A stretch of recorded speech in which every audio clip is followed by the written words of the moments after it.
Welcome back, guys, to another episode of the CineMatch podcast, the show where we usually take two different movies every episode and pit them against each other in a series of different categories, debating and then rating them to see which one is ultimately the better movie. My name is Callum Altimus and I am your host, and joining me as he does every week is my absolutely sensational co-host, Mr. Nathan Hanna. How are you doing? Well, I don't feel like I deserve that kind of praise. Especially, you're my boss, so if anything, I'm suspicious. That's probably the nicest thing I've ever said to you, to be fair. Probably one of the nicest things you've ever said to me.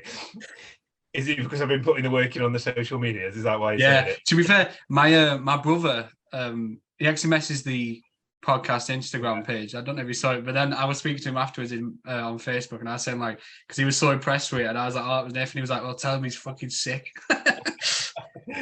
He's always had a way with words as my brother Con, but yeah, his words were like, he's a fucking beast or something like that. No, bless him. Yeah, I saw it afterwards, and he messaged, because after he messaged, you must have responded to him, and then he messaged again to the same chat, and I was like, oh, cheers. Did he? Yeah. I didn't even see the second one. I said, no, this week's, obviously we're recording, so the other two aren't out yet, but these 3 weeks I was actually pretty happy with. We'll see what the next ones come like. So this week we're going back for another round of the category Carnage because we had such a good time last time, and quite a few people that have listened I've spoke to, and they really enjoyed it and got some good feedback on that, and we thought might as well. And we did the Marvel cinematic universe last time, so we thought, why not jump across the competition and take on the DC films this time out. Obviously, the DC EU, or is it the DCU now with James Gunn? I'm not really sure. There's not enough movies there, so we've decided to do across the board every DC cinematic release. Yeah. And just see how we get on with that. I don't really think there's too much to dive into. We'll quickly explain the rules again, as we did last time, in case no one listened. In case you didn't listen to that one. So what we're going to do is we've got 10 different categories. We're going to take it in turns, selecting from those categories, and we're going to have to pick a specific DC movie to fit that sort of like mold and those categories. And to make it interesting, and we've decided we can't pick the same movies and we can't use the same movie more than once. It's hard to do this with most like franchises, so we've been discussing different ways to do this, but we're quite lucky with like the comic book movies. They've just been pumping them out at a relentless rate recently, so we've got more than enough options here. We'll have to decide who goes first again, because this could be very interesting. Get the best pick out of the way. The best pick. I see. This is interesting. I don't know what I'd take first right now if I get the first pick. Here's the thing. As soon as we did Marvel, and it was so easy because obviously Marvel's easily lovable. And then we said we'd do DC, and we thought, oh, that's a great idea. And then I literally walked away from you thinking, I actually don't really like DC that much. It's just shit. So I think it's going to be a bit harder, but we'll see. We'll see how we get on. I think for me, I've always been more of a DC guy than a Marvel guy. So the top upper like end of DC, I think, is as good as it gets, but there's some real lows as well. Like once we get past those first 3 or 4 categories, I think it's going to be a slog trying to find just things anywhere. But yeah, to make it fair, then we'll do the trusty rock paper scissors on camera, and I'll keep my hand in shot this time just to see who gets the first pick. Again. Rock, paper, scissors, go, or rock, paper...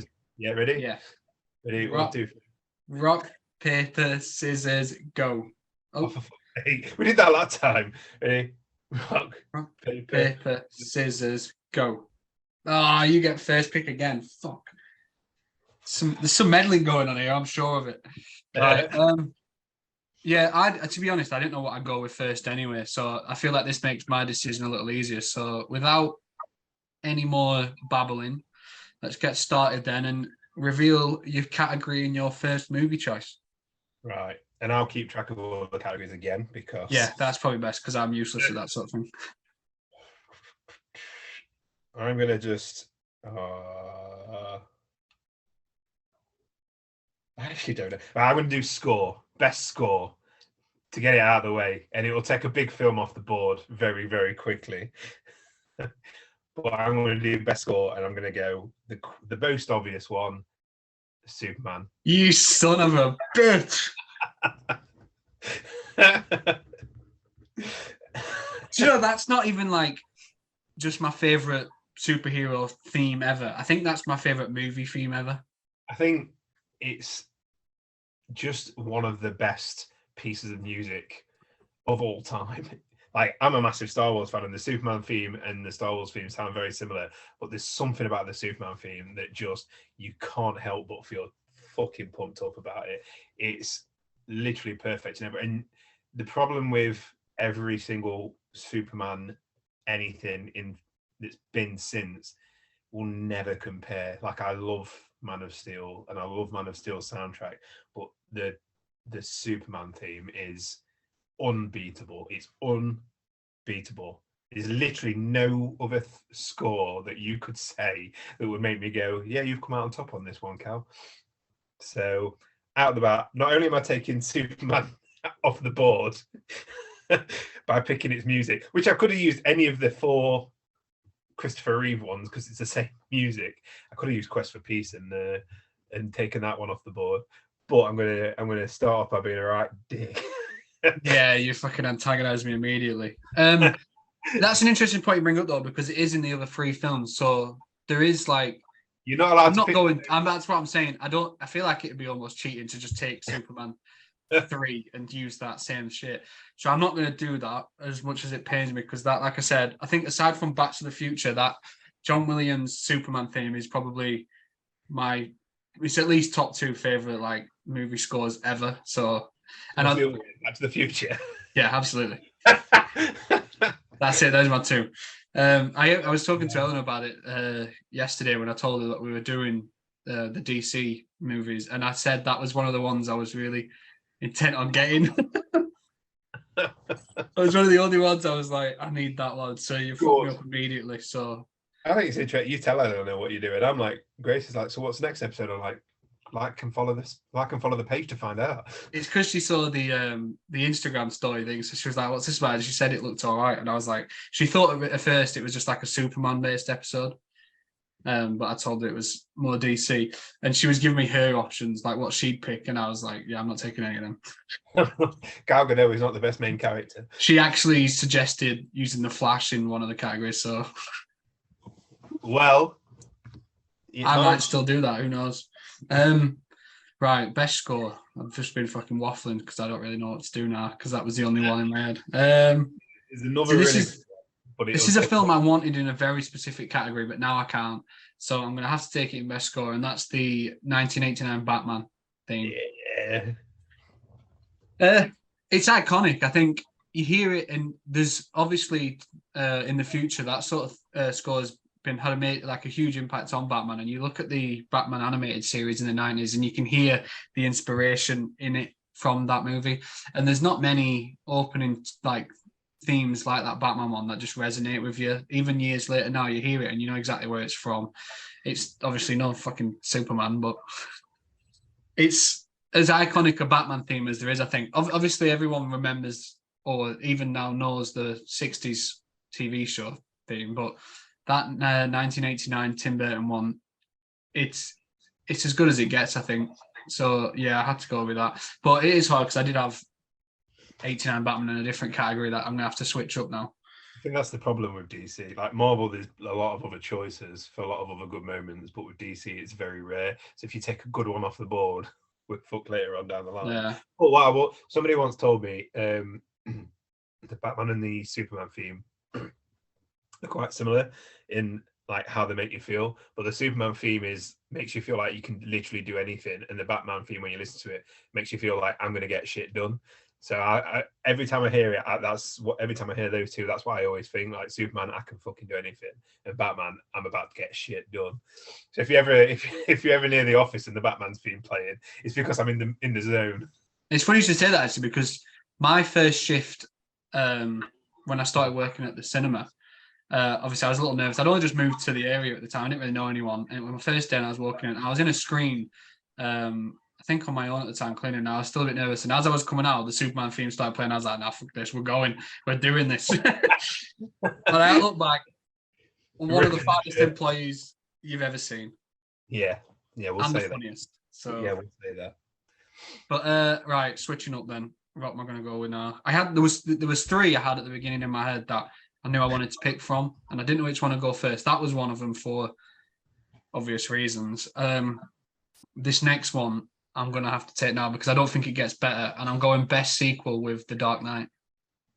Okay. Because I think not just one of the best comic book sequels, but I think you could put that in your top 5 best sequels ever. I think compared to Batman Begins, which was a good film, don't get me wrong, but the way it just improved pretty much everything, apart from Rachel Dawes, I still believe Katie Holmes was better, but I think that's because I'm in love with her from Dawson's Creek. But you look at the fight scenes, you look at Heath Ledger as the Joker, which you've got controversial opinions about. I've got a little controversial opinion about, but I still think he's good. I'm not saying. Look, Aaron Eckhart as Two-Face, absolutely fantastic in my opinion. I think he's one of the most underrated villain performances ever. I love Harvey Dent, and I think Aaron Eckhart did a great job. I think everyone in that movie was fantastic. We got Brian from The Breakfast Club as a TV reporter. Fucking sign me up. I love that. Want more of that. And I think that massive role in the movie. Hey, I don't really mind as long as Brian showed up. I mean, it's better than when he showed up in Halloween Kills and he was like the angry mob leader. Oh yeah. And then got smashed to pieces. But I think I rewatched The Dark Knight. I think maybe in May when they showed it at the cinema. I went with my friend Simo. We spoke about it in the first episode of the podcast, and every time I watch it, and especially watching on the big screen, it got better. And it's one of the very rare 5-star comic book movies for me. So I think there was obviously other categories I could have taken this in, but as far as sequels go, I don't think there's a single one in any comic book franchise better than this. So I have to take The Dark Knight. What are you going to do for best villain now?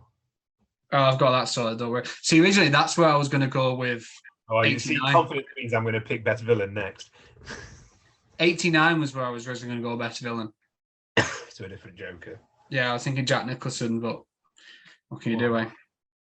I might go Suicide Squad and pick Jared Leto. Yeah, I mean, The Dark Knight's great. It's one of the quintessential sequels in it. When people say sequels aren't as good, but that one is the example of how it is done better. Not better, because I actually prefer the Batman Begins over The Dark Knight. That's one of my biggest controversial opinions when it comes to... That is straight up garbage. First of all, fuck you. Do you know, that's a good idea we could do, though, in future. We do one of these, just sequel movies. Oh, yeah. Oh. Because I think you look at the top... Huh? I'm making a note. Yeah, get it down. But yeah, I think Dark Knight is probably one of the top 5. It's obviously alongside like Empire and Terminator 2 and stuff like that. I think you could have a stacked list there, so that makes sense. We should do that at some point. Okay. Let's stall for a little bit while I think of best sequel. See, I've got one where it's going to make people angry. What, you think taking Hawkeye first as best hero didn't? Oh, that's a good point. Oh, fuck. Oh, no, I know what I'm going to do. Batman Returns. Yeah, that's a good shout. So I nearly took something I loved off the board, but Batman Returns is a great movie, and you've got Tim Burton movies, and then you've got proper Tim Burton movies, and Batman Returns is a full-on Tim Burton movie. The aesthetic of it all, the design of everything, the Penguin is... Oh, fuck, I can't use the Penguin now. Piss. The Penguin is such a great character played by Danny DeVito, obviously. And Michelle Pfeiffer as Catwoman is... less said about that, the better. Yeah, it awoke something, I think. Yeah, definitely. And had Tim Burton carried on doing Batman movies, I think that they would have continually got better and better, because he would have gone even weirder and even weirder. I love, like, it's like the duck car that's so iconic, and everything that he does, and I think Keaton's better in it in the second one than he is in the first one. But yeah, I mean, that's a fair take, man. I think watching him bounce off with Michelle Pfeiffer as Catwoman, that chemistry, I think it was just a bit better than Vicky Vale in the first one, and I think Yeah, that helped him. yeah, and I think it was more comfortable in the quite literally in the suit and as the character. Um, and it's annoying because everybody always kind of goes Batman 89 is the quintessential Batman movie, but I actually do prefer Batman Returns, and I wish he kind of channeled Batman Returns a little bit more in the trash that it was just in, than just trying to recreate what he did in '89. The Yeah, I trash. think The all fact 89's I got on will not, top of it is I Nicholson. will not have you defend it, Cal. No, don't worry, I won't be bringing it to the table today, I don't think. But I think all 89's got is Nicholson compared to Batman Returns. But other than that, I can see where you're coming from. So what category are you going with next? I'm gonna, because you seem so confident in villain, I'm going to try and get mine in so that you. Oh no, actually, I've just used shit, and I want to use that somewhere else. Shit. No, villain. I'm going to go the Riddler from Robert Pattinson's The Batman. That's good. That's very good. That wasn't what I had, but that is good. Not Jim Carrey. Yeah, not quite. Jesus. But yeah, it's such like everybody praises Christopher Nolan for keeping things down to earth. And whenever you talk about Nolan's trilogy, you talk about how it could really happen. Like people say that could really happen. That could be the real world. But then you think of like Ninja Assassins and Fear Gas and a guy having half his face blown off and still being able to survive looking like with his eye socket fully out. And it's not really grounded, whereas the Batman is properly grounded, and the Riddler, like being like a Unabomber, like Zodiac killer type person, was definitely a choice and definitely a turn and a completely changing of the character that made him super super super interesting. Also, some of the best like funny moments in such a dark film is when like they find the thumb drive and it's got the thumb attached to it. Like having that kind of fun twist still on the character, it's like a really sick sense of humor. And I love all the cards. And my favorite thing about, I remember watching the Batman in cinema.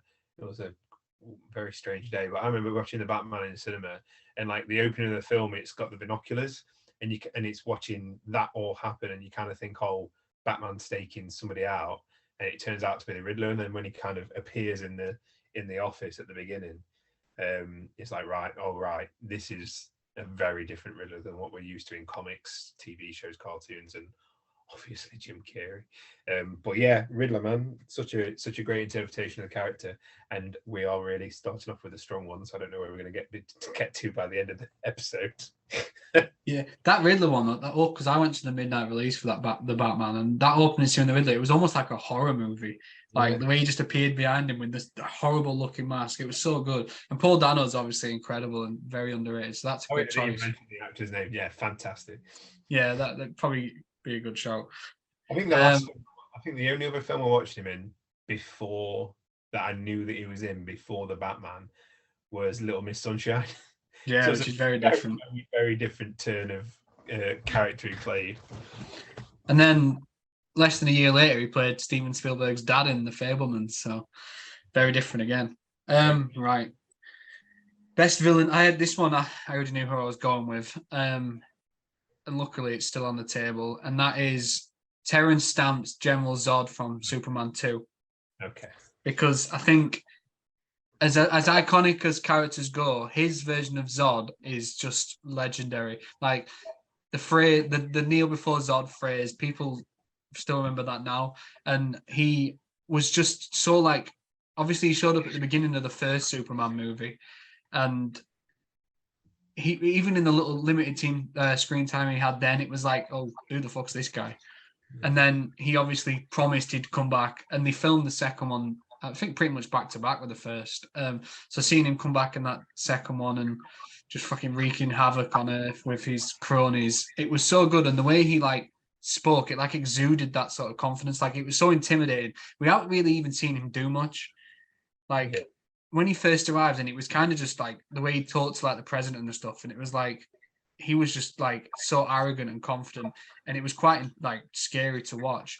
And obviously, Terrence Stamp did such a good job when they brought Smallville out years later. He got to voice Jor-El, and he has an iconic voice that I can hear his voice anywhere, and I instantly know it is. He's got one of those voices, and I think for me, this is a controversial opinion for me. I think I prefer Superman 2 to the original Superman. I think the original Superman's iconic for a lot of reasons, but I think Lex Luthor is a little disappointing in that movie. I think the actual plot is it's very cartoony. Like he wants to just destroy like a large portion of land because he wants to make real estate. Like, whereas Superman 2, it felt like it got a little bit more intense and everything kind of upped its game, and the stakes were a little higher with Zod. And I think because of that, it just made him such a memorable villain that they never quite recaptured, especially in that era of Superman afterwards with Nuclear Man, for Christ's sake. So I'm gonna say it's no Superman 3, though. Superman 1 does have one of the best lines, like one of the best quotes in all of the Christopher Reeve Superman movies, and it's when he first gets changed and he comes out and the guy on the street's like, that guy stole that guy's clothes. yeah, there's obviously reasons why Superman 1's iconic, and I love it to pieces, and Christopher Reeve is just the best, but I think the villain in 2 was much better, and the story was a little bit more entertaining. So yeah, I think I went with Zod as my villain. That's really interesting because I'm trying to save it for somewhere else, but I was going to say Zod from Man of Steel as my villain because I love Michael Shannon's performance. Oh, I wish I picked that now, so we'd had Zod against Zod. That would have been interesting.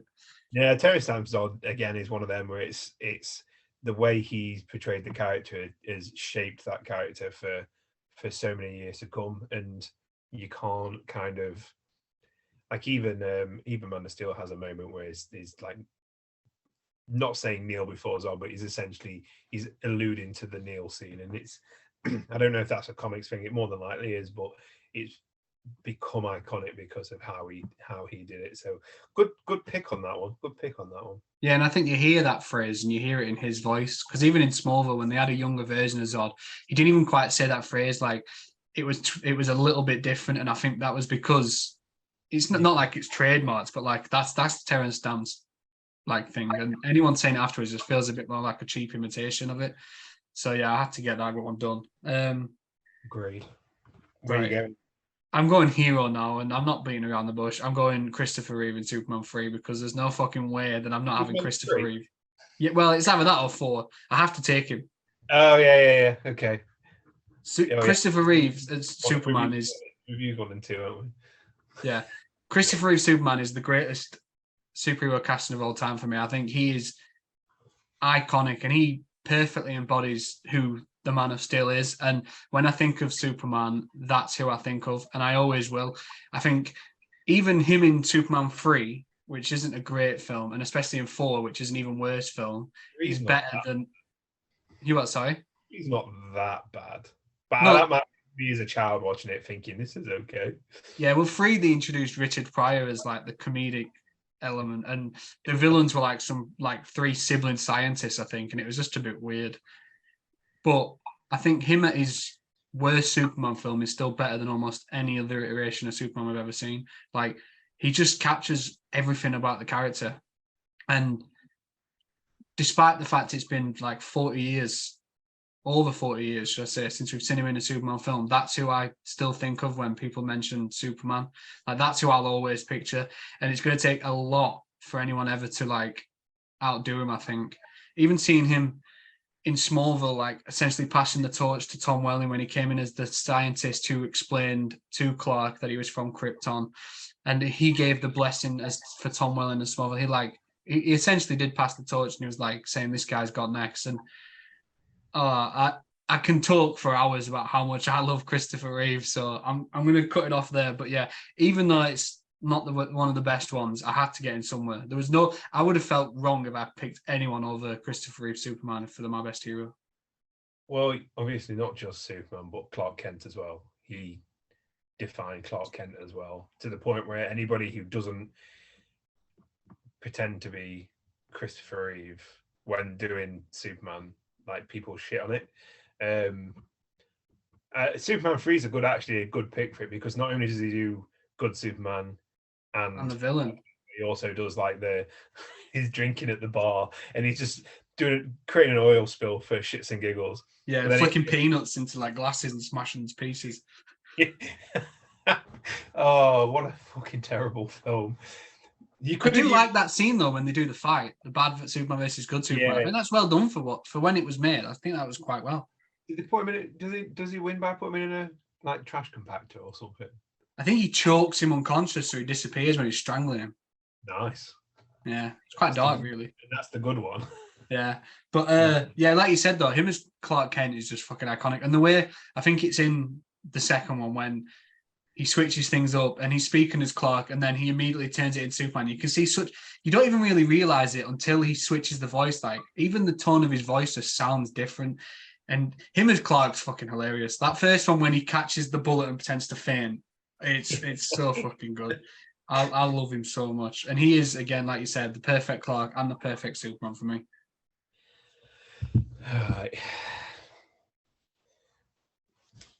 Is this where I bring in Barry Allen? No, it's not. Okay, well, I'm going to go controversial, and it'll be fun to see reaction to this one. I know it's coming. Dear? I think so. Dear? I'm going to go Henry Cavill Superman. I thought that was where it was going, yeah. I mean, you've got to set off what you've got, what's left, I suppose. Fuck you. I wore this hoodie on purpose. I love Man of Steel. Man of Steel is still to this day and will always be my favorite DC movie. It's the exact kind of Superman story that I love as much as people hate it. I don't think it's dark and dour like most people do. I think it is more human. I mean, there's that stupid bit where it's like, don't save me, there's a tornado, but don't save me even though you could. But that could have been handled a bit better. But Henry Cavill is probably, to me, what you think of as Christopher Reeve. Like, Henry Cavill is my Superman. He just plays it with this really strong sense of vulnerability. Like, you can tell everything he's doing has that decision's weighing on him. Even when he's, when he flies down and he hands himself into the authorities just to talk, he's quite blunt in the fact that, look, I can escape anytime. I'm here with your courtesy, but it shows that he's a good guy. He wants to help people and wants to do all that. No, he's not saving a cat from a tree, but who does in 2009? Is that when the film was released? I can't remember. 2013. 13. Christ. That's a long time ago. 10 years. Good point. That's a very good point. I'm sure it was no. Batman Begins is what I'm thinking of. But anyway, yeah, I mean, and in the sequels, obviously, it does get a bit darker in the sequels, and until the good version of Justice League comes out and it gets a bit more lighthearted. But yeah, there's just that, even though it is more serious than Christopher Reeve, because you can't be any more camp than Christopher Reeve Superman. I think it's a really realistic tone of what Superman would be in the modern era, and I really, really love it. And Henry Cavill has been done dirty so many times by WB and fans and people who just want to hate Zack Snyder for the sake of hating Zack Snyder and all that kind of stuff. And so I think he deserves a little bit of love, and he is and will always be, unless this new guy knocks out the park, which I don't think. He's got big trunks to fill, shall we say. But yeah, Cavill's my Superman, and I will not have any slander. So you say a bad word about him and I will fucking walk out. That'll make my episode a lot easier. I get to pick everything I want. No, I actually don't dislike Henry Cavill. I really like Henry Cavill as Superman. So much so that when he showed up at the end of Black Adam, I was so happy, because I think he hasn't had a fair shake. Man of Steel is a good film, which I never quite understood all the hate it got. It was obviously very different to the Superman we had before, that sometimes change is necessary. And with what the time period it came out, it did make sense for it to be a bit more like realistic and down to earth, which is quite hard to do about an alien, but he gave it a good go. And even like there's a lot of criticism about the Jonathan Kent scene, which I fucking hate. Like that stuff never made sense to me. Like the whole essence of Jonathan Kent dying is the heart attack that teaches Superman he can't save everyone. Like the tornado shit where he can move as fast that no one can see him. What the fuck are we doing here? But the Zod scene at the end, I don't understand the hate that gets. No. Because that makes sense to me. It's he did what I did, and then it shows how upset he is. And people are like, no, we don't like a Superman that kills. Well, you best not watch Superman 2 then, because he throws them motherfuckers down like some pit in the fortress Sawtooth, so I don't know what to tell you. And I think that's I don't know what's changed over time, but it's that just like, oh no, Superman doesn't kill. Like, since when? He's been killing for years. Like comics, films, TV shows, cartoons, he has been killing. Same with Batman. This no kill rules coming all of a sudden. And it's like, well, Keaton killed, very obviously. But it's just, I think it's just hating for the sake of hating. And also, like, Man of Steel came out as Marvel was like starting to peak, and it was very, very different tones. And Marvel was really, really successful, and I think people wanted just that, but Superman and I think a lot of people forget that Man of Steel came out right after the Dark Knight trilogy, and Christopher Nolan was a producer and executive producer on the first Man of Steel. But then they'll say, "Oh, Nolan knows what he's doing," but when it came to Man of Steel, all of a sudden it's Zack Snyder's fault, and it's not true, because they worked really, really closely, to the point where it even hints that Man of Steel took place in the Dark Knight universe until they kind of switched it up for the sequel. So I don't know. People are fucking weird, and I'll fight them every single day. Fuck you, Cavill's the best. I won't fight him because it'll probably batter you, to be fair. Oh yeah, sure, mate. Sure. I've seen the people that argue these things online. I can text. Ethan Bernie's probably giving you beef. Ethan Bernie can shut the fuck up. I think it's your pick now, isn't it? Are you choosing the category now? Oh, it is, yeah. What have we actually picked so far? I can't remember already. We've done score, sequel, villain, and main character. I've only done 4. Shit, and it feels shallow already. Don't tell me about it. So I'm going to go best costume. Yeah, good show. And your mate Simo can go fuck himself. Ah, fuck. I'm picking Batman versus Superman, and I'm going in Ben Affleck's Batman, specifically not the armored Batman suit, but the actual Batman suit with the huge fucking bat across his chest. It's all scratched to shit. He's got the tiny ears, which I love in a Batman. I love tiny ear Batman in any iteration, because long ears just look fucking goofy as hell. And he is built like a brick shit house. And then it looks like the material is going to fucking rip off his body, because Ben Affleck's muscles is going to rip through. And it's that comic version of the Dark Knight, like type suit, it's the grey and the black and the tattiness of it and how big he is. It's all just perfect. And it really, really suits that version of the character as well, where he is older and he is kind of angry about everything. He's turned into the angry Batman, which is why he uses a fucking machine gun on the front of his Batmobile. It's battered, it's fucked up, and it's beautiful. I absolutely love it. And again, that Batman, Ben Affleck's my favorite Batman, and I will again fight fucking anybody, especially you, Simo. And yeah, that Christian Bale shout was absolute garbage. Never met him. I'm happy to fight him over it. Wait, is he a big lad? He'd batter you probably. Okay, yeah, fair enough. I'll kill him with kindness. And I kind of that's the Batman I wanted to see as well. And I think if we'd ever got the solo Batman movie that we was hoping for with Deathstroke and everything, would have been one that people would have loved. But unfortunately, our boy Ben Affleck just keeps getting thrown into shit situations as well. So, but yeah, Ben Affleck's Batman from Batman versus Superman is Yeah, I completely agree. I think that's the best Batman, like live action Batman suit we've ever seen.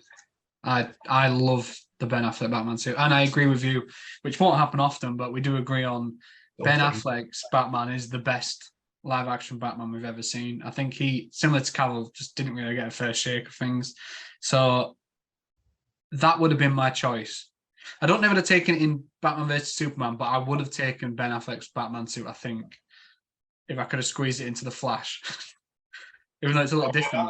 The one with the fucking... Yeah, it's a little different, that one. Maybe Justice League. Maybe if I could have squeezed Justice League, I'd have taken the Batman versus the Batfleck suit. Yeah. But instead, I'm going a little different here, and I am going to take Aquaman in Aquaman. Because I think, well, I really like that film anyway. Which version of the suit? The end, the gold and green at the end. Because I like the Aquaman film anyway, but I think that's what it did the best. I think it really fucking nailed that suit at the end. And it wasn't just his, which, don't get me wrong, it was beautiful and it was iconic. And it was as good as you probably could have done that, I think. But also, I think Black Manta's costume was great. And Patrick Wilson's Owen, the Ocean Master, I think his suit was also really well done. So I think across the board, it just did. That was probably one of the strengths of the movie. I think is how great the costume design was. So that feels like a first. It was difficult because I think I had Aquaman in a different category, but I got to switch up. But I think looking at those three, and especially Jason Momoa's Aquaman, because obviously we saw him in. We saw him a couple of times in that Justice League and briefly in Batman vs Superman, and that costume was a little darker, which it was fine. But once we finally got that iconic bright gold and green, I think it looks fucking awesome, and I think it's as good as we could have got. So yeah, that was a fair choice, an easy choice for me, I think. Yeah, I think the gold and green is probably one of the more comic accurate suits, modernized, that actually looks really, really good. That was on my backups just in case you'd have picked Batman versus Superman anywhere else. But yeah, I really love that. I actually quite like the Aquaman film as well. But that is definitely a highlight of when he gets it. And yeah, Ocean Masters, like that's another super comic-y one that looks good. And Black Manta, the fact that they managed to do Black Manta well, is good as well. But yeah, the gold and green, really, really good. Your go now. Yeah. Can I just say congratulations, because out of the 5 categories we've done so far, we've done nothing but talk about Batman and Superman. Aquaman is the first non-Batman or Superman pick. Is it really? Yeah. That says more about DC than us, I think. Right, well, I'm going to keep it going then and talk about someone else. I'm going to go best origin story, and I'm saying 2017's Wonder Woman.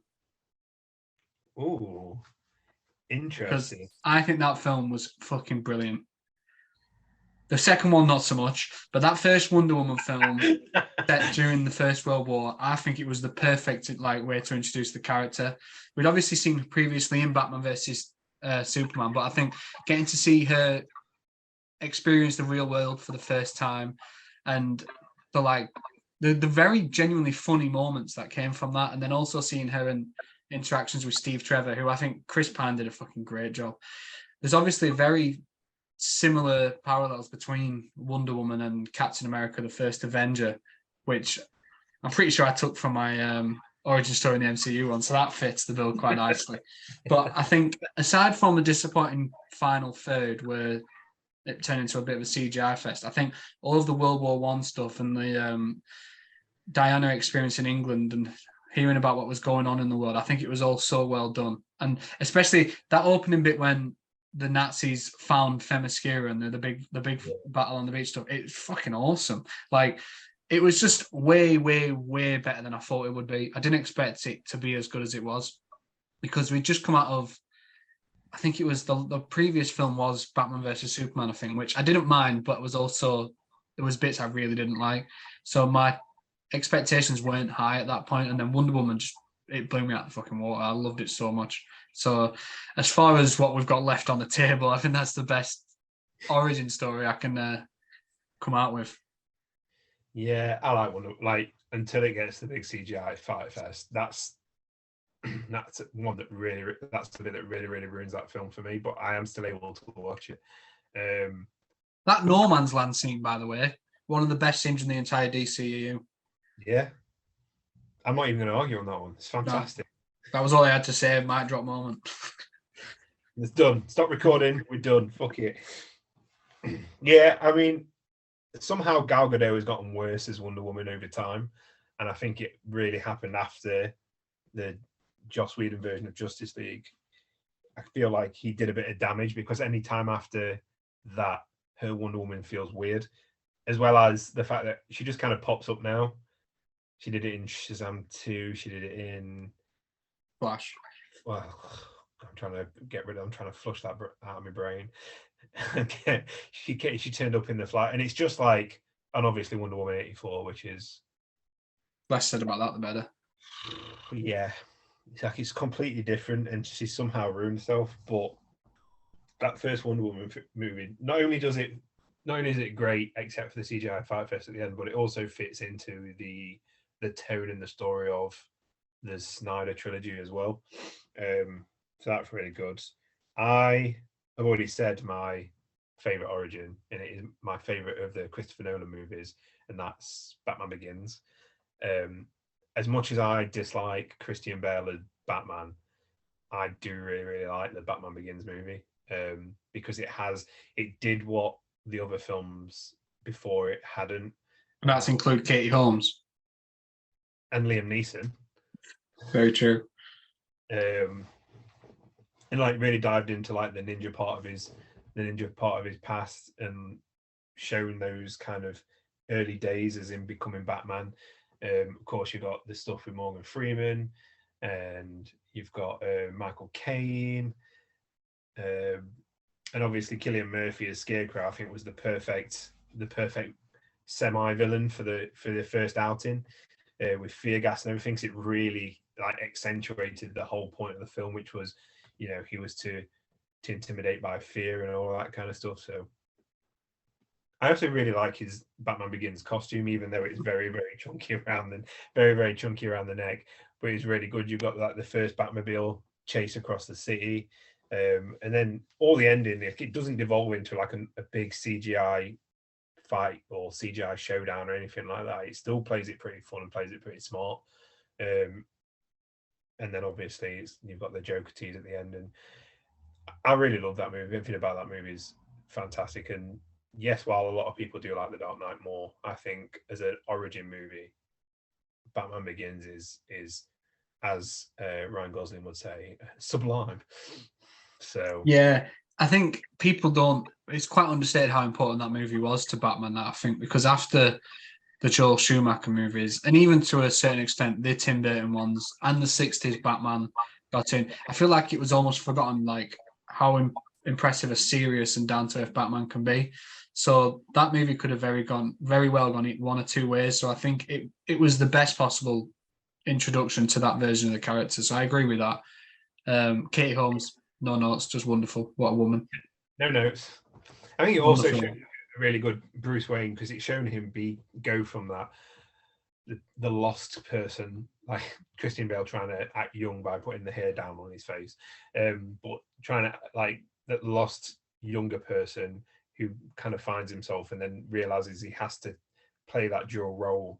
And like the first time you kind of see him, he's very much American Psycho in his Bruce Wayne portrayal, which I think is very, very purposeful.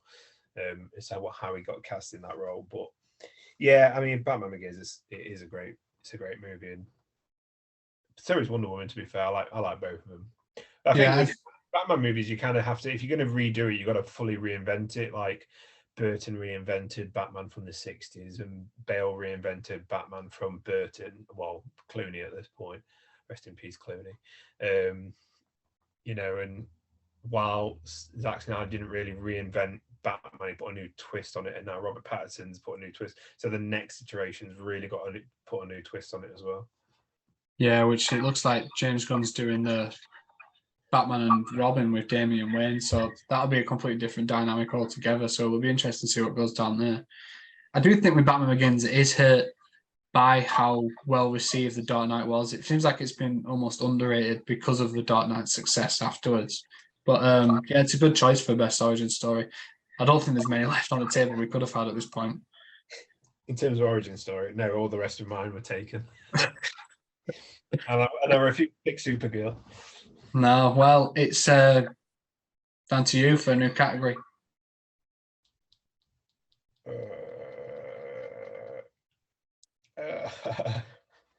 I'm going to go. Oh, fuck. I had one with one thing in it and I've already used it. Piss. I'm going to go best opening and I'm going to be really cheeky. And shit. No. Right, go on. I actually don't know what you're getting. I don't know what you could be picking. Oh, wait, what could you? I'm more interested in what you could be picking. What could you pick? Well, you just said cheeky, so it gave me an inclination. What are you going with? It's technically a DC movie. Shit! No, go on. And I said DC superheroes, and they're technically DC superheroes in the multiverse. So best opening, I'm going Watchmen. Is that what you had? Fuck you. Well, do you know, I actually forgot I had it originally. I had Watchmen for villain, and I completely forgot. And it wasn't until 20 minutes later we were talking, it just like a light bulb in my head. I was like, shit, I had Watchmen. If you'd have took Watchmen off the table for best opening, I would have been. That was the plan. You know what? Last time we did this, you looked annoyed. Today, you look actually fucking angry. I'm just devastated. I think that is. I mean, as far as openings go, that is a fantastic one. So it's a great opening, and you've got like Rorschach doing the opening investigation, and it's him being chucked out the window and everything, isn't it? And you've got the comedian being chucked out the window, yeah. And you've got Rorschach then looking into it, and then the iconic button badge with the blood drop on it, and then moves into one of the best opening credit sequences, and it's like going through history, but with like the superheroes, like with the comedian shooting JFK, and one of my favorite shots in that slow-mo opening to "The Times Are Changing" by Bob Dylan. Yeah. It's where the girl puts the flower in the gun, and then it kind of pans away. She walks away, and you see all the gunshots and the petals disperse, and all of that, like Night Owl, the original Night Owl, saving the Waynes as they're coming out of the theater, and all that kind of stuff. Absolutely beautiful. Watchmen is. I don't count it as my favorite. I shouldn't say that because we're doing a DC podcast. But I don't count it as my favorite DC movie because obviously Man of Steel is more DC, but Watchmen is in my top. Probably, it might even be number one favorite superhero movie of all time, or comic book movie of all time. And the opening lends itself to that. It sets the tone. It shows you that stylistically it is going to follow quite close to the comic. It's literally frame for frame at the beginning. It establishes the characters and how great the comedian and Rorschach were portrayed. But like, I want to say Jackie Earl Haley, I think his name is. Yeah, he played Rorschach. Fucking perfect casting, and it shows right in the beginning. Yeah, if anybody who's listening hasn't seen Watchmen, it's a 100%. It's a big movie. It's a long, especially if you watch the definitive version, the director's cut. It's a long movie. Well, it's a Snyder movie, so it's going to be long. It's not a cheerful movie, but it Definitely is not. a fantastic movie, and it is definitely the best opening. So good luck with that one. Why don't you have the Flash saving babies and putting them in microwaves? Microwave babies, yeah. Good shout, actually. I might. No, I agree. Pretty much on par with Watchmen, I think. Fuck you. So, originally, my plan was to take Ozymandias as the best villain because I think he is still to this day one of my favorite ever villains in anything. The fact he wins, the speech he gives. I read the before Watchmen comic book on him and his whole backstory. I love it all. And just that iconic line when they say we're going to stop him, and he says, "What? This isn't some comic book movie. I started it 20 minutes ago," or something like that. It's so good. And because of that, I originally had him for villain, forgot. And then when we were talking, I was thinking in my head, right, I forgot Ozymandias. I'll go best ending because he wins at the end and it's all doom and gloom. Dr. Manhattan destroys Rorschach. And then I changed my mind again. I was like, actually, That opening is iconic. And then as soon as he said I'm gonna be cheeky, I was like, shit. Because it is a DC movie, because even if there was any doubt, they ended up doing the Doomsday Clock series where the Watchmen characters and the DC characters met and the whole interaction there. And that was a 12-issue series which culminated in Dr. Manhattan and Superman meeting. So I class them as DC heroes. So that is a fucking unbelievable choice. That's fine. It's fine. Keep stalling, mate. Oh, I'm going with James Gunn's The Suicide Squad, because I think that opening where we see the characters and we get to learn that Captain Boomerang's back. We get Pete Davidson's character, who I can't even remember his name.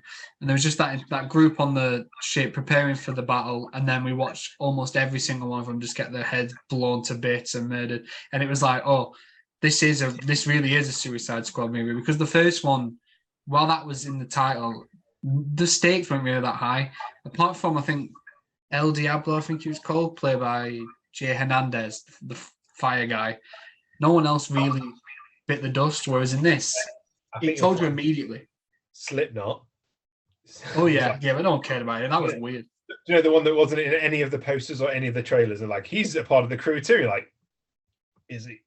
Yeah, but I think immediately getting introduced to these guys, and including Captain Boomerang in that group who were killed at the beginning, it showed you where James Gunn was taking it. It was like, okay, actually, no one is safe this time. And we saw that throughout. And I think that was the perfect way to kick off this version of the group. And it led to a really fucking enjoyable movie, which didn't do quite as well as it probably should have done at the box office. But I think that's because of the stink that the last one left on it. Yeah. But I really liked that film. And I think that opening was really effective. So that's what I'm going with. Also set to People Who Died, which is a fantastic song as well. I need to stop saying fantastic, but it's a great. It's not phenomenal. It's not phenomenal. Well, if it's not phenomenal, it's fantastic. That's where I landed my descriptor of things. But it's a great song, and it was such a great way to. I agree. Open the movie. Right. Your turn. But it's no Watchmen, is it? So, no, not at all. No. I panicked for a second because I thought you'd taken something off my list, but it's fine. We're good. I actually think Watchmen was the best opening you could have picked there. Maybe the second closest might have been the Dark Knight bank heist, but the Watchmen opening, I think, is probably the best of almost any superhero movie ever. So that's devastating, motherfucker. You can see the pain in your eyes. Right. What have we got left? I'm going to go best ending, and I'm going to say The Dark Knight Rises. Because I think, really, the fight scene is disappointing, but I think afterwards, where Bruce appears to sacrifice himself, and then Michael Caine runs into him. I think they say in France, and he's just retiring. And because obviously, it's a callback to a conversation they had earlier in the movie, and he's sat just enjoying the good life with Talia Kyle, which I mean, we all wish we could do that. And then just seeing Michael, because they don't even talk, it's just a little nod and things like that. I think it was a nice way to close the book on that version of the character. And it was nice to see Batman get a happy ending for once, because it just feels like the character's all doom and gloom most of the time. And he's just straight up miserable. I don't really like the Robin stuff, but... I had a really guttural laugh there. Yeah, what is it, by your middle name or... Someone like that, yeah. Robin. Like, oh, yeah. Fuck. But I think just seeing Bruce Wayne get that ending, it was just a nice change of pace. And because it was a call out something early in the movie, I think it works quite nicely. It's probably not in my top 5 best DC endings, but everything else is off the tail at this point, so I'm just clutching at straws. Yeah, I don't like the Dark Knight Rises ending. There's a lot of the film that I do like, but the ending for me is just like, it kind of makes sense for that character, but it just feels like a cop-out ending for me. Like, oh, you're going to pass the baton, but not really explicitly say it or have any kind of lead into it. It all felt very rushed and all felt very changed last minute. I would have preferred if Alfred looked over and he saw somebody that looked like Bruce Wayne, but it never actually confirmed it. I would have preferred that kind of ambiguous, kind of like Inception type ending, where it was a little less. But I bet at some point somebody said, "No, you've got to show him." And Christopher Nolan, oh, for fuck's sake, man. Okay, I'll show him. Yeah, I suppose if they left it unclear whether he survived or not, and the general consensus was he died doing it, it would have been a much more impactful ending, I think. Yeah, and I think if you'd shown actually Joseph Gordon-Levitt as not even as Batman, but as like Nightwing or something, like actually maybe end the film with him stopping his first crime or something, or I don't know how you can improve it, because you kind of need to show him at the end. But I think if you leave it ambiguous, oh, maybe he did get his happy ending, you can kind of like imagine your own story. But to me, it just kind of feels like Bruce Wayne's gone, fuck crime, I'm going to go eat crepes in Paris. So it's kind of like, also, it'd be like, so that police officer, Joseph Robin, I fucking hate it. You've really annoyed me with this pick, right?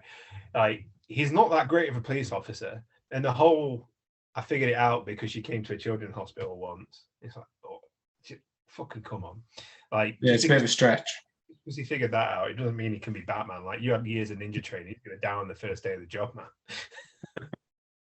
It would have been, I don't know, like a reformed Bane or something becoming Batman. I probably would have taken that. Like, I would have got rid of that terrible fucking death. Oh yeah. Oh shit.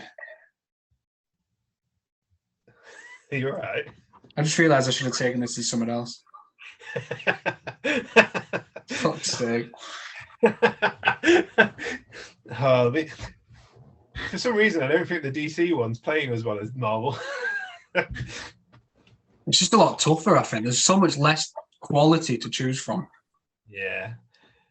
Cool. Ending.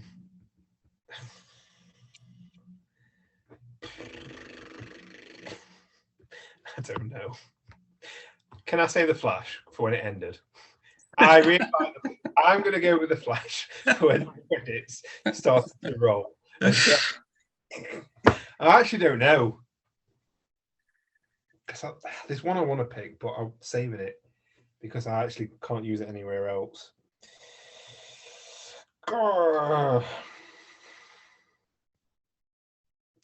really just want to pick The Flash's credit scenes. Because when that movie was over, it was the biggest relief of my life that I didn't have to sit and watch that shit anymore. I mean, there's not much else to choose from right now. No, there's not. And that's what's hard about it. I'm really trying to think of all the DC movies that are flashing through my mind. Looking around at my bloody Blu-rays, thinking, I've already picked it because I've only bought the good ones.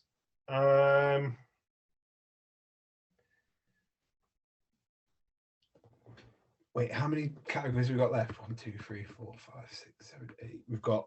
Oh fuck! I can't use that. Fuck it! I'm gonna go. I don't know, man. There's no good ones. You picked it only last somewhat. Even that's not good. That's a stretch, isn't it?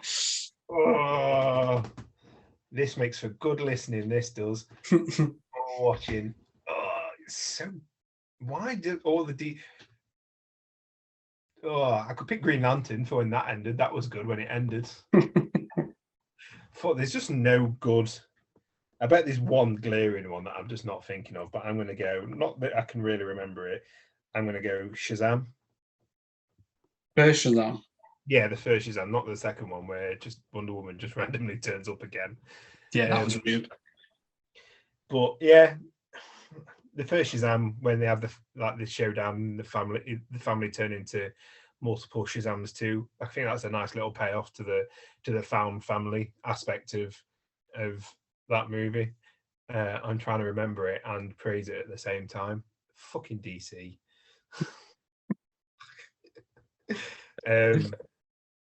And I actually quite like the first Shazam movie. It's actually pretty decent.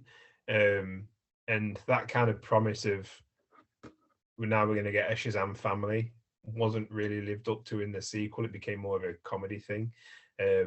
But yeah, I've got nothing else to say about it because I don't really care if I'm being because I've saved my last two good picks which I'm hoping you don't fucking pick. I mean, you get to go next, so Yes. So we'll just move on from ending because fuck that. Could have picked Wonder Woman 1984 for that when that ended as well. yeah. Basically, I could probably pick more films that have bad endings, and I was glad they were over, than DC films that have good endings. Yeah. Right. Which are you most likely to not pick? I see. Now we're scraping because I've managed to save good ones till the end, and now we're scraping. So I've got to play tactical. I'm gonna go best fist pump moment, and I'm gonna represent my boy Zack Snyder in Zack Snyder's Justice League, and it's when I thought what's his name is swinging the hammer down. He's about to knock fucking Cyborg out, and Superman just appears and it lands right on his chest. It does no fucking damage whatsoever. I remember watching it. A lot of the Zack Snyder Justice League cut I knew about beforehand going in, because obviously he spoke about it for years and he's been trying to get it made for years, and it's become this cult. So every little detail's kind of seeped out. But even knowing that's what happens, I fucking wet myself in the best way possible, because it's it's literally the smallest moment, but it's him just appearing, landing, and it happens so much better than it does in that other silly version, and just doing absolutely with the black and silver suit, with the fucking cape having the recoil from it, so it kind of bounces off. Oh, perfection. And if I weren't going to pick that, my other pick would have come from Zack Snyder's Justice League as well, when the Flash runs back in time and like the ground is forming under his feet and the electric and everything, and like time's almost being created or being destroyed as he's running forward or back in time, not some weird like zoetrope carousel merry-go-round shit that happens in the later movie. But yeah, Zack Snyder's Justice League has so much stuff in it that I could have put for a fist pump moment, but I'm going to go when Superman turns up at the end and just doesn't do anything, just stands there, and that's enough to give me a raging hard on. Yeah, so. And me. He's preaching to the right choir. That guy just showing up is enough for me. Which is similarly, this hasn't aged well, but I'm clutching at straws. So my fist pump moment was the end of Black Adam when Superman shows up. I think they could have had there's a good one would have been Wonder Woman showing up in Batman versus Superman. I don't think there's been too many instances though where I think there are some fist pump moments, but that moment at the end of Black Adam was the highlight of the movie, and I remember coming out and that was all anyone was really talking about, and it had me excited. It obviously quickly meant nothing, and they wasted no time ruining it by telling us he weren't coming back. It was literally like weeks later, I think, they decided he wasn't coming back. So it was a complete waste of it. 2 weeks later. But I think for that brief moment, the inkling that Henry Cavill was coming back, it was enough to get me cheering at cinema. So, and I remember even when I was working and I'd go in to do the screen, I'd go in to clean the screens and I'd wait at the end. And when the end credits team came on, and you'd hear all the excited murmurs when he showed up, and it's like people wanted it and everyone was pumped up about it. So I think, despite the fact it's aged like milk, I think that was a good fist pump moment for me. Yeah. I think it didn't help that The Rock, in all his egotistical fucking failures, like, he couldn't shut up talking about him coming back. So it did kind of, but it was that like anticipation of this is the, I think that's actually, not I think, I 100% know for definite, and I say this with 100% confidence, I only went to see that movie to see if Henry Cavill was back. My mate is Damon, is a massive DC fan, huge DC fan, and it is the best point of my life when I get to talk shit about DC to him, because he takes it so personally. Bless him. If you're listening, Damon, The Flash was shit. No. Yeah. But like, I take him to watch all the DC movies, and I've got to do Blue Beetle next. But like, going to watch Black Adam was a pain and torture, just because I knew that was going to come at the end. I knew it was going to happen. So that was a highlight. I wouldn't say it was a fist pump because it was immediately slapped in the face by going, yeah, well, actually, fuck you, Cavill. You've been done dirty again. But yeah, good choice. In the moment, it was a fist pump. It just is terribly. In the moment, to be fair, in the moment, yeah, I did get excited, but we all scrape him. So I feel like that's what everyone was talking about coming out of that film as well. Yeah, the sentences usually went, that film was terrible, but at least we got Henry Cavill back. Yeah, and I think for me it was at least Henry Cavill's coming back. I hope The Rock doesn't make sure he beats him. Yeah, but The Rock just played The Rock in black spandex. Yeah, Henry Cavill. Well, we're in the last category now, then, are we? Yeah, and it's you going first. I'm honestly terrified because if you pick it, I'm gonna fucking cry. And it's the best fight scene, right? Oh, no, because I've literally. If you pick the one that I've got nothing, and I might just. Yeah, I've got just the one in my head, and I don't know it'll be the same that you've got, but I am going with Birds of Prey. Oh! Yeah, see, this feels good. It feels good for this one to go another foot for a change. This is what we like. Oh, fuck. Yeah, the Birds of Prey showdown when they all work together in that weird, wacky tower thing, and there's the whole slides, and just seeing like the Black Canary going around and Huntress. I think it was so much fun, and Harley Quinn and the giant hammer and stuff. It wouldn't have been one of my first choices, but towards the end, this is really the only one I can think of that's actually got a really impressive fight scene. So I'm glad I got there before you. Suck that, motherfucker. I don't even have any fucking words for you. Not nice, is it? Fucking living. After you did it to me twice. You've made me so angry that the first thing I did is I didn't even listen to a fucking word you said. But I'm on Google trying to search DC movies and which ones I haven't picked because there's no fucking way. There's no fucking way. I can't believe you. I'm so angry right now. But I wouldn't have picked that fight. I would have picked. I hate you. I hate you so much. I would have picked the Harley Quinn in the police evidence locker, or the whole police when the sprinklers are going off and she's fighting in the rain, so to speak. Fucking that. That was a good one. Whenever anybody says to me, I don't really like Birds of Prey or whatever, I think, are you fucking mad? It's the best parts of like the Suicide Squad and Margot Robbie's Harley Quinn. I think people just didn't like it because they don't like women-led action movies at this point. But I think that film was fantastic. I think the entire cast did great. And I really want to see Black Canary again. I thought she was wonderful. Yeah, I like Black Canary in that movie. I also think Ewan McGregor was sick. Yeah, Black Mask was great in that movie. It was like the proper... I mean, I understand some of what people are saying, like, oh, they had to force the misogyny on him, but I don't think so. Like, he was great and he was perfect. But let's say that though, like that's what made him irredeemable. Like the guy was like into flaying families and stuff. Like just because he don't like women, that's a bit like, oh, we don't like these like this. He's a piece of shit anyway. He is a piece of shit. Just keep talking. No. I'm putting you on spot now. No. We've got much more we can discuss with Birds of Prey, I'm sure. I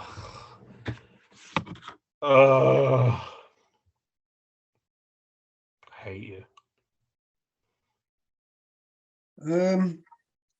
Can you think of any others? I've got a few films in my head that you could pick from.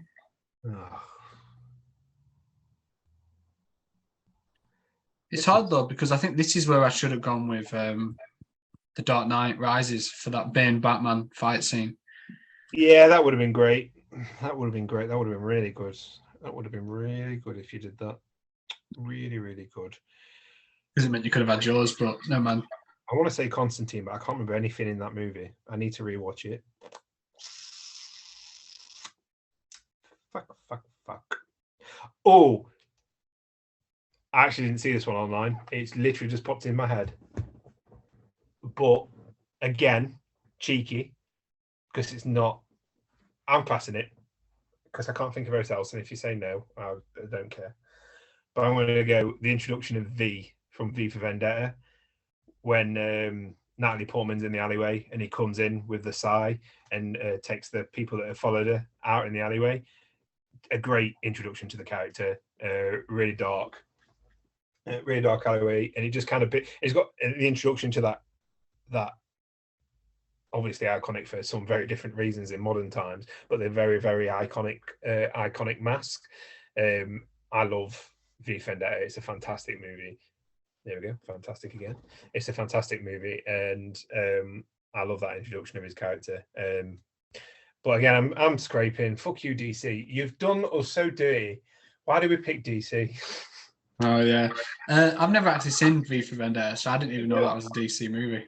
Okay, well, we'll scrap off whatever film we was going to watch next, and we'll just watch V for Vendetta. Do you know what's interesting though? Because that's the end of our categories, and we've completed that there.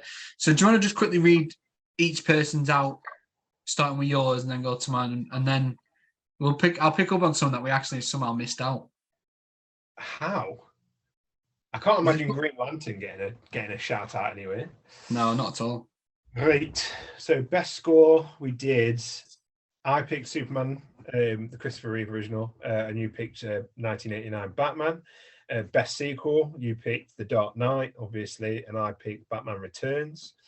Best villain, I picked the Riddler from The Batman, and you picked Zod from Superman 2, even though I wish now that I'd picked... Oh, thank God. For a second there, I thought I hadn't picked Man of Steel, and I've just gone for this whole thing without picking Man of Steel, but I did. Villain, you picked Zod from Superman 2. Main character, you did Christopher Reeve Superman from Superman 3 because you had to, and I picked Henry Cavill's Superman, which, I mean, I could have just done Justice League for that. No, that was a terrible version, though. What? It was. You're going to go with Cavill with the weird tash? No, I'm not. I would never do that to my boy. Best costume, I picked Batman from Batman vs Superman, the leather one, not the armored one. The armored one is fucking cool.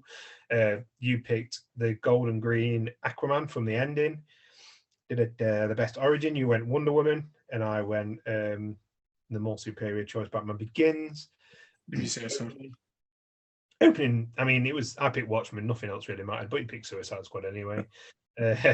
Best ending, you went Dark Knight Rises for some unknown reason, and I scraped the barrel with Shazam. Oh yeah, because that was a memorable ending. Can you even remember it? No, me neither. I think I bullshitted through most of that bit. Fist pump moment, Zack Snyder's Justice League when Superman turned up. I would have also thrown in the Flash's time travel moment, but you went Superman turning up from Black Adam. And then fight, you did the ending fight from Birds of Prey, which really upset me, and I did V's introduction in V for Vendetta. So what could we have possibly missed? Joker. I don't like Joker. No, but when you think about how much money it made and how big a deal it was at the time, it is surprising that we didn't find it. We didn't figure it out for anything. What could you have used him for, though? Best villain, origin story, I suppose. Yeah, but I mean, origin story would have been a good shout for Joker, to be fair. There's obviously that fight scene when he first turns mad on the train or subway, I can't remember, and he takes on the gang and he ends up killing them, which he could have used. Yeah, that's true. Well, and at the beginning, I framed it when I spoke about this. I said we were doing DC cinematic releases, and I framed it like that because originally, if I could find a space for it, I was going to try sneak in Mask of Phantasm. Yeah, but I couldn't really find it. I don't know where I'd put it. I don't know, mate. That came out in cinema, so you could have used it. Yeah, I did intend. That's why I framed it like by saying cinematic releases. Oh. I've got it there. We didn't use Lego Batman. I could have used Lego Batman. Ah! That's true. I would have done either the end fight or the opening fight when they're all in the fucking cars and he's singing "I'm Batman." Ah. I'm so angry with myself. We could use Teen Titans Go to the Movies.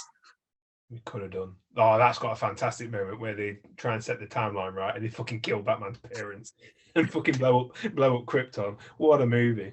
Oh. I don't know else. Superman Quest for Peace. We could have used Green Lantern. We could have used the Suicide Squad. Suicide Squad. We could have used Flash. Shazam 2. Which one? Shazam 2, Fury of the Gods, could have used that. 1984. We could have used Supergirl. All these fantastic movies. Batman and Robin. I can't believe we left that on the table. I can't believe, yeah. It's a good point. Well, I think, to be fair... Well, anyway. Some okay lists there, all things considered. I think we managed to dig in deep. Oh, God. We were clutching at straws towards the end, but I think for the most part, there's some solid lists there. I think I'm pretty confident in saying this might be our worst episode. Well, quality-wise, maybe. But yeah, that brings us to the end of another one. We'll quickly tell you guys where you can find us. So you can find me on Twitter/X. I'm still not quite sure how it works. At Callum Altimus, where I usually talk about football. The Blackburn Rovers season's back, still undefeated. We're going strong. And I also sometimes share my articles that I write on there for Give Me Sport. And I'm also in the middle of writing 2 for Into Fandom, one for Alfred Hitchcock's 124th birthday, which was yesterday. I'm doing a piece on his 5 most underrated movies. And I'm doing one because the day this comes out, Thursday, will be the 80th birthday for Mr. Robert De Niro. So I'm also in the middle of writing about his 5 best performances. So I'll share them on my Twitter when they're out. But you can also find me on Letterboxd at Caltimus, where I watch way too many films and share some controversial opinions, according to you, about certain The Mummy. Oh, that angered me so. I'm glad you brought it up because I would have forgotten. Who the fuck do you think you're giving The Mummy 3 stars? The Mummy, 3 stars. Callum. Oh. Yeah, it aged a bit worse than I remembered it. What? Yeah, I loved it as a kid. And I rewatched it and I was like, this bitch of this there, a bit tragic. Although it's still genuinely fucking terrifying. The whole bit with the scarab beetles and that really creeps me out even now. Like watching them go, and that bit at the end with Benny when they start running towards it. That's the worst possible death anyone could ever suffer, in my opinion. But anyway, where can we find you, sir? I've been sitting in a corner crying. On Twitter/X at nay_214, where I will literally just share whatever the fuck I find, mainly Star Wars stuff, pretty much. I don't do fancy articles. I'm just Nathan. I'm just Ken. Hey, you're hacking off. Or on Letterboxd, where I am at nay214, where I again share some controversial opinions and just watch probably way too many movies as well. Though I have slowed down a little bit. I really need to get back on top of it.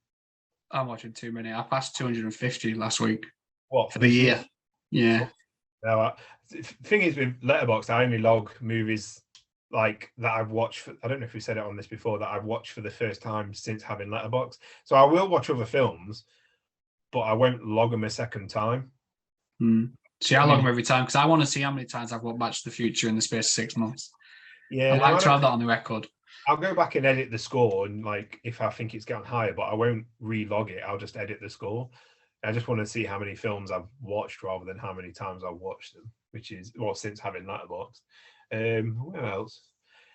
I have got 2 TikToks now, so if you want to follow me on nayh_214, I'm starting doing TikTok. It's all vinyl related for the moment, so I think the kids will call me an influencer, Kel, if I'm being perfectly honest.